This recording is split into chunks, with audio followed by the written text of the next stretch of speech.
कर्ण पिशाचनी का श्राप। बहुत पुराने समय की बात है, जब जंगल इतने घने होते थे कि सूरज की रोशनी भी धरती तक पहुंचने से डरती थी और रातें सच में अंधेरी होती थीं। ऐसी अंधेरी कि लगता था खुद अंधकार सांस ले रहा हो।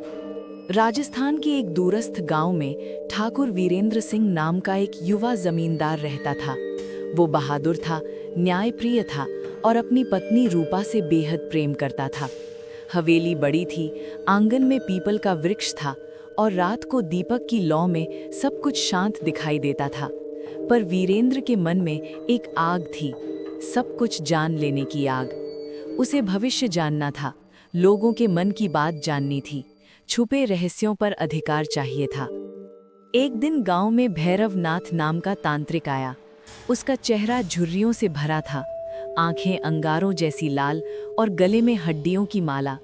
उसने सीधे वीरेंद्र से कहा, तुम्हारी इच्छा मैं जानता हूँ, तुम सब कुछ जानना चाहते हो।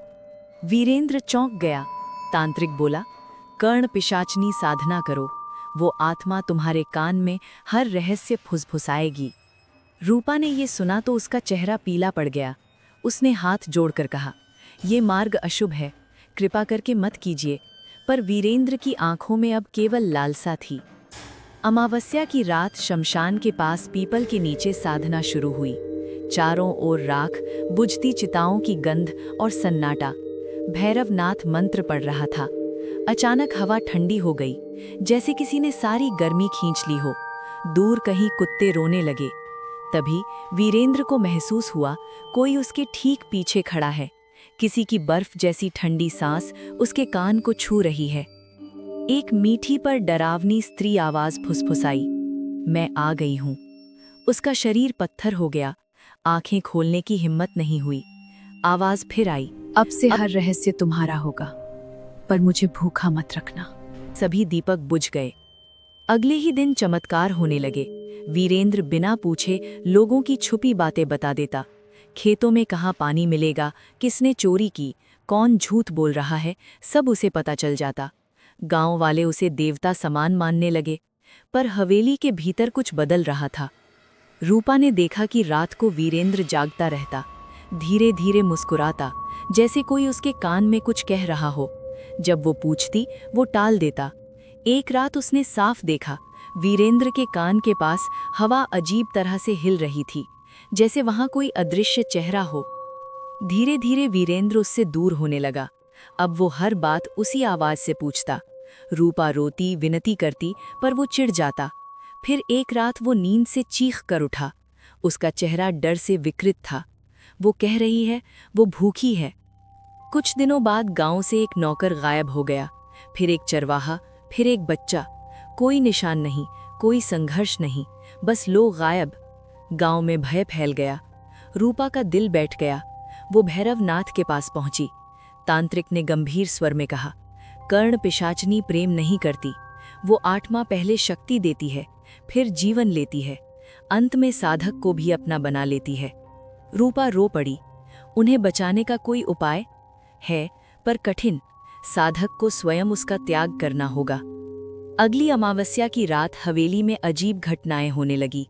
दरवाजे अपने आप खुलने लगे, दीपक बुझ गए, हवा चीखने लगी। वीरेंद्र अपने कान पकड़कर तड़प रहा था, चली जाओ, मुझे नहीं चाहिए कुछ। तभी रूपा दौड़कर आई और उसे थाम लिया। उसी क्षण वीरेंद्र ने देखा, रूपा के पीछे हवा में एक भयानक स्त्री का विकृत चेहरा उभर रहा है। उसकी आंखें उल्टी थीं, मुंह अस्वाभाविक रूप से बड़ा और जीभ काली। वो फुसफुसाई, या तो यह, या तुम। वीरेंद्र समझ गया कि अब वो जिसे सबसे ज्यादा प्यार करता है, उसी की जान मांगी जा रही है। उसने कांपते हाथों से रूपा को पीछे धकेला, आखिरी बार उसकी ओर देखा और यज्ञ की जलती अग्नि में कूद गया। एक भयानक चीख गूंजी, फिर सब शांत हो गया। सुबह केवल राख बची थी। वीरेंद्र नहीं रहा। गांव में फिर कभी कोई गायब नहीं हुआ। लोगों ने कहा, उसने बलिदान देकर सबको बचा लिया। रूपा जिंदा थी, पर भीतर से टूट चुकी थी। पर कहानी यहीं खत्म नहीं हुई। कुछ महीनों बाद एक अमावस्या की रात रूपा अकेली अपने कक्ष में सो रही थी। बाहर हवा बिल्कुल शांत थी। अचानक उसे महसूस हुआ कोई उसके बहुत पास झुका है।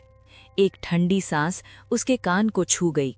वही मीठी भयानक आवाज फुसफुसाई, अब तुम सुनोगी। रूपा की आंखें भय से खुल गईं। दीपक अपने आप बुझ गया और हवेली में फिर वही धीमी डरावनी हंसी गूंजने लगी।